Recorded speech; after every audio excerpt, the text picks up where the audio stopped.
आकृति एडवर्टाइजिंग प्रस्तुत करते हैं कहानियां जिंदगी से, प्रोड्यूस्ड बाय चमन गुप्ता। दोस्तों, प्रस्तुत है कहानी एक मुर्दा इश्तिहार। लेखिका है सावित्री बलूनी। दोनों पति पत्नी अपने घर को नए ढंग से बनाने की सोचते हैं। घर को नया डिजाइन देने के लिए वो एक आर्किटेक्ट से संपर्क करते हैं। उस आर्किटेक्ट का नाम था मुरलीधरन। मगर मुरलीधरन के आते ही एक नई कहानी जन्म लेती है।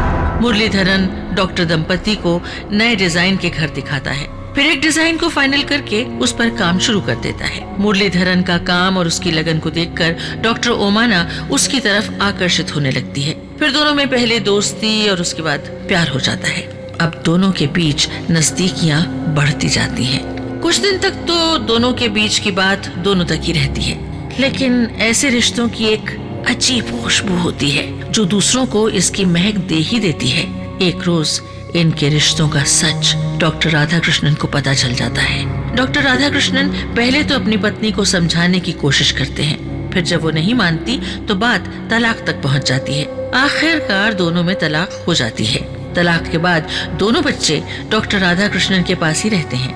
अब डॉक्टर ओमाना पूरी तरह से आजाद थी, लेकिन मुरलीधरन के साथ रिश्ते और पति से तलाक की खबर हर तरफ फैल जाती है। नतीजा ये होता है कि लोग धीरे धीरे डॉक्टर ओमाना से दूरी बना लेते हैं। क्लिनिक में भी लोग अब कम आने लगे थे। खुद उसके अपने घर वाले उससे दूर हो चुके थे। ये सब देखकर डॉक्टर ओमाना ने अब मुरलीधरन पर शादी के लिए दबाव डालना शुरू कर दिया। लेकिन मुरलीधरन पहले से ही शादीशुदा था और उसके भी 2 बच्चे थे, लिहाजा उसने शादी से इनकार कर दिया। मुरलीधरन से ना सुनने के बाद डॉक्टर ओमाना ने केरल छोड़ने का इरादा किया और मलेशिया शिफ्ट हो गई। मलेशिया पहुंचकर डॉक्टर ओमाना ने एक क्लिनिक में नौकरी शुरू कर दी। लेकिन मलेशिया जाने के बाद भी डॉक्टर ओमाना ने मुरलीधरन के साथ रिश्ता नहीं तोड़ा, बल्कि दोनों लगातार एक दूसरे को फोन करते और एक दूसरे के संपर्क में बने रहे। पर अब मुरलीधरन थोड़ा लालची भी हो चुका था और वो डॉक्टर ओमाना से पैसे मांगने लगा था। तब डॉक्टर ओमाना ने मुरलीधरन को एक ऑप्शन दिया। उसने कहा, मुरली, तुम मलेशिया आ जाओ, यहीं रहकर हम दोनों अच्छी जिंदगी बिताएंगे। मुरलीधरन राजी हो गया। इसके बाद ओमाना केरल लौटी। केरल आने के बाद उसने अपना और मुरलीधरन का नया दस्तावेज तैयार कराया। खुद का नाम अमीना बिंदे अब्दुल्ला रखा और मुरलीधरन को भी एक मुस्लिम नाम दे दिया। फिर दोनों पति पत्नी बनकर मलेशिया पहुंच गए। कुछ वक्त तक वहां सब ठीक रहा, मगर मुरलीधरन की तो नीयत खराब थी। उसकी नजर ओमाना की दौलत पर थी। उधर मुरलीधरन की पैसे मांगने की आदत की वजह से ओमाना का उससे झगड़ा होने लगा। इसी लड़ाई झगड़े के बीच एक रोज मुरलीधरन ओमाना को मलेशिया में ही छोड़कर चुपचाप केरल वापस लौट आया। लेकिन केरल लौटते ही उसने ओमाना को ब्लैकमेल करना शुरू कर दिया। उसने कहा कि अगर ओमाना पैसे नहीं देगी तो वो मलेशियाई पुलिस को उसके नकली नाम, नकली दस्तावेज और फर्जी गलत नाम से बने पासपोर्ट की असलियत बता देगा। बस मुरलीधरन का ब्लैकमेल करना अब डॉक्टर ओमाना को अखर गया। उसे डर भी था कि अगर मुरलीधरन ने सचमुच मलेशियाई पुलिस को सच बता दिया तो वो उसे गिरफ्तार कर लेंगे। और तभी उसने एक बेहद खतरनाक साजिश रची, एक ऐसी साजिश जिसके बारे में सुनकर केरल के लोग आज भी सन्न रह जाते हैं। ये वाकया है 1996 का। डॉक्टर ओमाना मलेशिया में जिस क्लिनिक में काम कर रही थी वहां 1 हफ्ते की छुट्टी लेती है और 7 जुलाई 1996 को मलेशिया से केरल पहुंचती है। केरल में तिरुवनंतपुरम में उतरने के बाद वो सीधे अपने भाई के घर पहुंचती है। वहां अपने कीमती सामान रखने के बाद वो आगे के सफर पर निकल पड़ती है। तिरुवनंतपुरम के बाद अब उसकी अगली मंजिल ऊटी थी।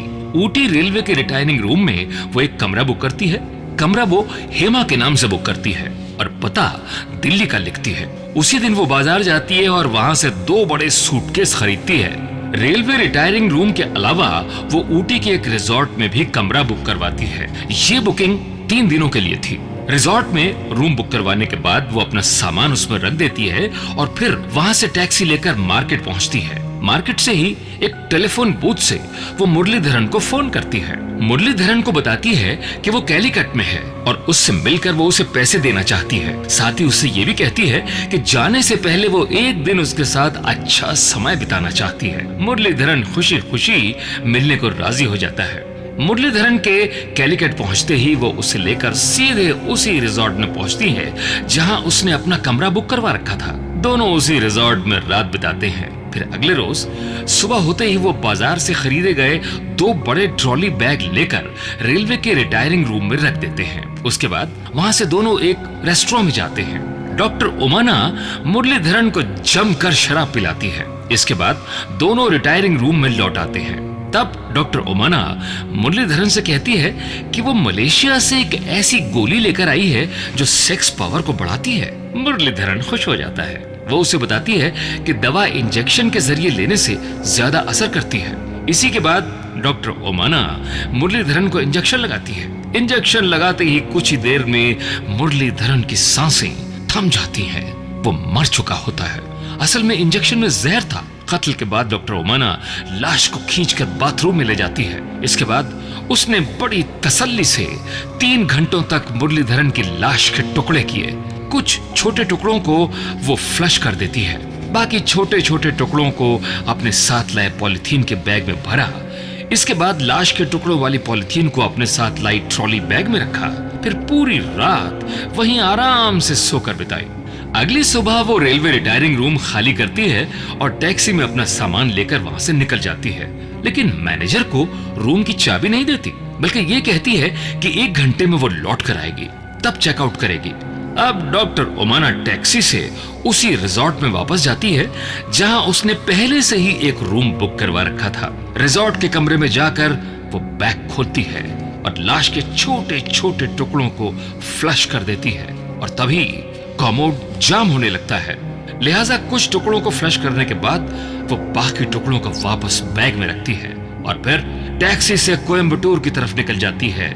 वहां वो एक कमरा मुमताज के नाम से बुक करवाती है। इसके बाद फिर वही तरीका, बैग से लाशों की पॉलिथीन बाहर निकालती है और फिर वहां फ्लश करना शुरू कर देती है। लेकिन लाश के टुकड़ों से अब बदबू आने लगी थी। उसे लगा कि बदबू की वजह से वो पकड़ी जा सकती है। लिहाजा बाकी टुकड़ों को फ्लश करने के बजाय वो उसे किसी पहाड़ी इलाके में फेंकने का फैसला करती है। और तभी उसे कोडेकनाल का सुसाइड पॉइंट याद आता है। चूंकि वो उसी इलाके की रहने वाली थी, लिहाजा वो सीधे अब वहां का रुख करती है। कोडेकनाल पहुंचकर वहां भी एक कमरा बुक करती है। मगर जब वो कोडेकनाल में उस सुसाइड पॉइंट पर पहुंचती है तो वहां वीकेंड होने की वजह से सैलानियों की अच्छी खासी भीड़ दिखाई देती है। ऐसे में लाश ठिकाने लगाना रिस्की था, लिहाजा वो वहां से वापस लौट आती है। लेकिन जिस टैक्सी से वो लौट रही थी वो अचानक पंक्चर हो जाती है। टैक्सी वाला दूसरी टैक्सी करवाता है। दूसरी टैक्सी ओमनी वैन थी, मगर जैसे ही ड्राइवर बैग उठाकर डिक्की में रखने की कोशिश करता है, डॉक्टर ओमाना उसे मना कर देती है। ड्राइवर को बड़ा अजीब लगता है। टैक्सी अब आगे बढ़ने लगती है। कुछ देर बाद ड्राइवर को महसूस हुआ कि कार के अंदर से कुछ बदबू आ रही है। वो डॉक्टर ओमाना से पूछता है कि बैग में ऐसा क्या है। तब डॉक्टर ओमाना एक नई चाल चलती है और ड्राइवर को अपने साथ मिलाने के लिए उसे सब कुछ सच बता देती है। वो कहती है कि बैग में लाश के टुकड़े हैं और अगर वो उसे ठिकाने लगाने में उसकी मदद करेगा तो वो उसे काफी पैसे देगी। टैक्सी ड्राइवर फौरन तैयार हो जाता है। वो डॉक्टर ओमाना को बताता है कि ऐसी एक सुनसान जगह है जहां वो लाश ठिकाने लगा सकती है। इसके बाद टैक्सी फिर चल पड़ती है। इत्तेफाक से रास्ते में डॉक्टर ओमाना को नींद आ जाती है। उसकी नींद तब खुलती है जब उसे कई लोगों की आवाज सुनाई देती है। आंखें खोलते ही देखती है कि सामने बहुत से पुलिस वाले खड़े हैं और जहां टैक्सी रुकी है वो एक पुलिस स्टेशन है। दरअसल टैक्सी ड्राइवर डॉक्टर ओमाना की सच से डर गया था। उसे लगा था कि अगर उसने उसी वक्त उसकी बात मानने से मना कर दिया तो शायद वो उसे भी मार डालेगी। इसीलिए उसने साथ देने का नाटक किया और जैसे ही पुलिस स्टेशन दिखाई दिया, कार थाने के अंदर ले गया। कार थाने में घुसते ही ड्राइवर अपनी सीट से कूदकर नीचे भागा और चीखते हुए पुलिस वालों को सारी बात बता दी। डिक्की खोलते ही बैग से लाश के टुकड़े मिल चुके थे। डॉक्टर ओमाना रंगे हाथों गिरफ्तार हो चुकी थी। उसने अपना जुर्म भी कबूल कर लिया। पुलिस ने चार्जशीट तैयार की। अदालत में मुकदमा शुरू हो गया, मगर मुकदमा लंबा खिंच रहा था। इसी के बाद 2004 में डॉक्टर ओमाना ने जमानत की अर्जी लगाई। अदालत ने उसे जमानत दे दी, मगर जमानत मिलते ही डॉक्टर ओमाना अचानक गायब हो गई। अदालत में तारीख पर तारीख लगती रही, मगर डॉक्टर ओमाना कभी कोर्ट में वापस नहीं लौटी। मजबूरन कोर्ट को वारंट जारी करना पड़ा। उसे भगोड़ा करार दिया गया, लेकिन कोई फायदा नहीं।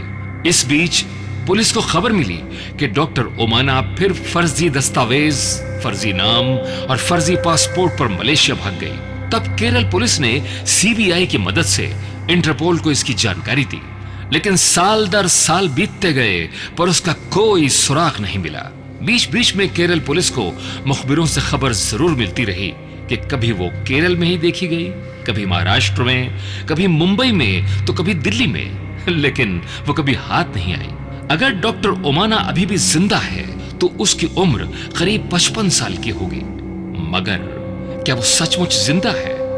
मर गई? देश में है या देश के बाहर? क्या उसने नाम के साथ अपना चेहरा और हुलिया भी बदल लिया है? और क्या वो बदले नाम और हुलिये के साथ हम सब के बीच ही कहीं छुपी हुई है? 22 सालों से ये सारे सवाल बस सवाल ही बने हुए हैं और डॉक्टर ओमाना एक रहस्य। दोस्तों, आपने सुनी आकृति एडवर्टाइजिंग की प्रस्तुति कहानियां जिंदगी से। इस क्रम में कहानी का शीर्षक था एक मुर्दा इश्तेहार। हम उम्मीद करते हैं कि आपको हमारी कहानी जरूर पसंद आई होगी। पसंद आने पर लाइक करें और हाँ, अगर आपने चैनल को सब्सक्राइब नहीं किया है तो आप जल्दी से चैनल को सब्सक्राइब करें और बेल आइकन के बटन को जरूर दबाएं, ताकि हमारी आगे आने वाली नई नई कहानियों की नोटिफिकेशन आपको सबसे पहले मिलती रहे। दोस्तों, हमारी जिंदगी से नित नई कहानियां पैदा होती हैं। यदि आपकी जिंदगी की भी कोई संवेदनशील कहानी या अनुभव है और आप चाहते हैं कि उसे लोगों तक पहुंचना चाहिए, तो अपना कॉन्सेप्ट यानी संकल्पना अधिकतम 200 शब्दों में लिखकर हमें भेजें। पसंद आने पर आपके कॉन्सेप्ट का कहानी रूपांतरण कहानियां जिंदगी से में शामिल किया जाएगा, आपके नाम के साथ। धन्यवाद।